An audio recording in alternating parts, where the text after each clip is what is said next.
savaş, səfərbərlik, müharibəli, gücümüzü göstərəcəyik deyir. Dəmir yumruğu İrana göstərəcək ya dəmir yumruğu. Amerika bacara bilmir.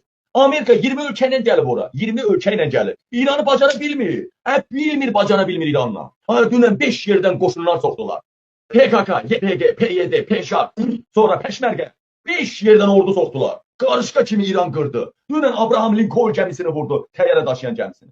Ay qardaş, ay başınıza dönüm. Amerika 20 ölkə ilə bacara bilmir. İlham Əliyev nə deyir? Dəmir yumruq göstərəcəyik. Ay köt oğlu köt. O qırdırdığın kasıb balalarını deysən, uşaq pulu vermədiyin o kasıb balalarını soxacaqsan, götünü dağıdaram sənin. Bir adam savaşa gedə bilməz İlhamın balası getməsə. Bir adam savaşa gedə bilməz bakanların balası getməsə. Bax, İlham Əliyev köpəkdir də. Amerikanın, İsrailin köpəyidir. Eləmi? Ay sağ ol. Ay İsrail, ay Amerika. Köpəyinizdirsə bu, köpəyinizdirsə. Mən İrana qarşı savaşıram. Bir şərtdən. Bir şərtdən. Mən də Cənubi Azərbaycanın azad olmasını istəyirəm. Mən də İranda Molla rejiminin olmamasını istəyirəm. Bir şərtdən. Bir şərtdən. İlham Əliyevin qohum əqrabası.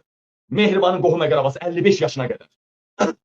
Onun bakanları, müdafiə naziri, digər bütün bakanları, generalları, onun belediyə başkanları, icra başçıları, idarə komitə rəhbərləri, bunların hamısı balası, ölkə daxilində, ölkə xaricində olan balası İranla savaşa girəcəksə, İlham Əliyev çıxıb deyəcək ki, içi mənim oğlum qarışıq. Mənim hətta qızım Arzu da sanitar çantası götürəcək, yaralıları müalicə eləyəcək, yaralıların qanını sarıyacaq. İlham Əliyev belə deyəcəksə, belə əmr verəcəksə, hamı əmrə uyacaqsa, məmur balaları da gedəcəksə İranla savaşa, qabaqda getməyən köpək oğludur. Ay millət, sizə də deyirəm, sizin adınızdan da deyirəm, öz adımdan da. Qabaqda getməyən